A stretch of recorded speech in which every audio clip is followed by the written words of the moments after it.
আমি জাতীয় কংগ্রেসের প্রার্থী, জাতীয় কংগ্রেসের মনোনীত কংগ্রেস প্রার্থী প্রতাপচন্দ্র মণ্ডল।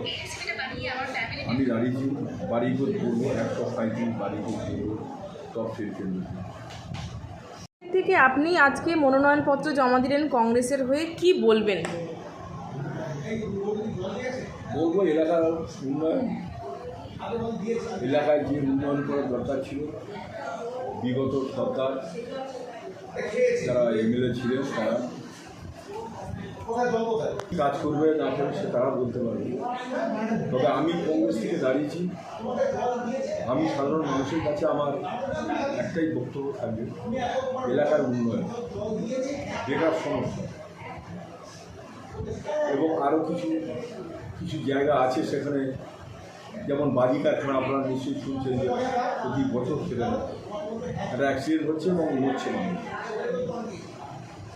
আমরা প্রত্যেকবার সেখানে গিয়েছি, প্রদেশ সভাপতি শুভঙ্কর সরকারও গিয়েছি, ওনার সঙ্গে আমরা যারা দায়িত্ব আছি তারাও সব গিয়েছি, গিয়ে বারংবার সেই একই কথা যে ওখানে একটা বাজির ভাব হয়, এইভাবে মানুষ মারা যাচ্ছে।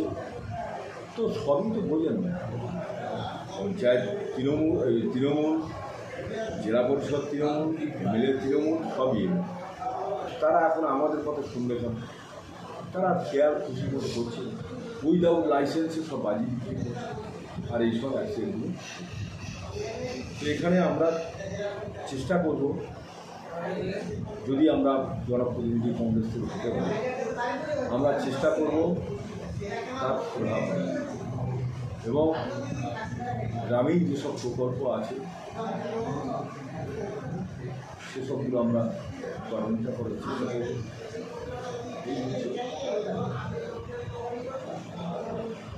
আপনার প্রতিপক্ষ আপনি কাকে দেখছেন? প্রতিপক্ষ কারণ আমরা তো দেখছি তৃণমূল আছে, তারপর বিজেপি আছে এবং সিপিএম আছে। হ্যাঁ, কাছের প্রতিপক্ষ আপনার তৃণমূল আছে। তবে একটা জিনিস কি, গতবারে বিধায়ক দিয়েছিলেন, সেই আমার ওই বাড়িপুর পূর্বের ওটা বাদ দিয়েছে প্রায় 45। তার মানে আমি যদি ঠিকভাবে যদি করতে পারি লড়াই। এই এসআইআরের জন্য অনেকের নাম বাদ গেছে। এসআইআরটা করে নির্বাচন কমিশনের এমনি ভোগান্তির শেষ নেই। কতটা লড়াইয়ের ময়দানে নিজেকে রাখতে পারবেন বলে মনে করছেন? লড়াইয়ের ময়দানে আমরা তো ওদের সভাপতির নেতৃত্বে আমরা আন্দোলন করেছি, আবার সিও অফিস ঘেরাও করেছি, অনেক ডেপুটেশন দিয়েছি আমরা। আর যে এটা তো মানে অ্যাকচুয়ালি এই যে জিনিসটা নির্বাচন কমিশন করছে এটা অ্যাকচুয়ালি তো লিগালি করছে, করার দরকার। তার 10 বছর অন্তর আমরা শুনেছি ভোটার লিস্ট সংশোধন, মরাই তো এখন সেগুলো মরা। এদেরকে এত বাধা দেওয়ার কী আছে, এদেরকে বিচার করার কী আছে বলতে পারবো? স্বচ্ছভাবে ভোট হোক না। আপনি কি মনে করছেন ভোট কতটা স্বচ্ছ এবং নিরপেক্ষতার হবে বলে মনে করছেন? নির্বাচন কমিশন যেভাবে মানে এখন পদক্ষেপ নিচ্ছে, ঠিক এইভাবে যদি পদক্ষেপ নেয়, সাধারণ মানুষকে যদি ভোট দিতে দেয় ঠিক, তাহলে কিন্তু তার প্রতিফলন অন্য জায়গায় যেতে পারে। কারণ আমাদের বিগত 20 বছর আমরা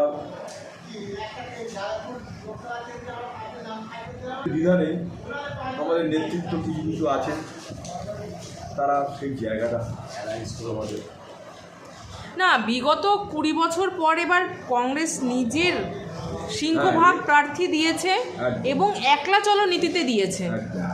তাহলে জেতার জন্য কতটা আশাবাদী আপনারা?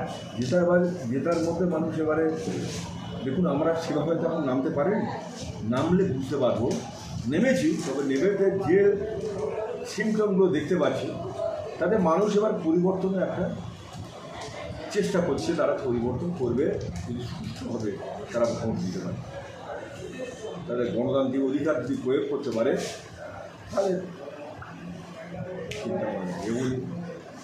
আপনার এলাকায় আর কি উন্নয়ন করলে ভালো হতো, বা আপনি কি উন্নয়ন করতে পারবেন জেতার পর?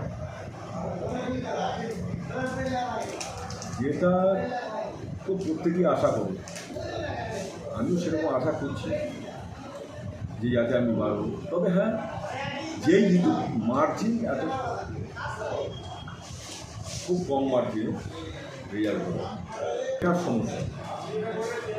স্বাস্থ্য কেন্দ্র আমাদের বাড়িপুরে একটা সুপার ফেসিলিটির হাসপাতাল, সেই হাসপাতালে যা চিকিৎসা হয় সে আর বলার মতো না।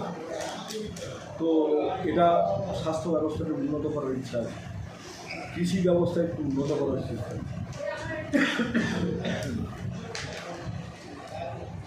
তারপরে আপনার বেকার সমস্যার সমাধান,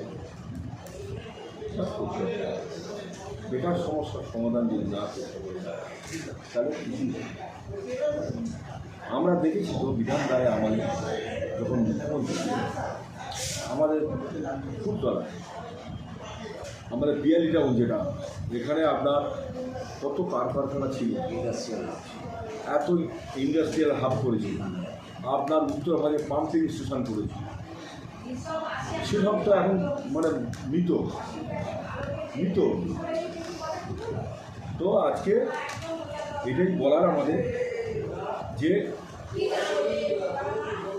আমি যদি আসতে পারি, আমি এগুলোকে কীভাবে বার করতে পারি, কীভাবে ব্যবহার করতে পারি, সেই চেষ্টা আমাদের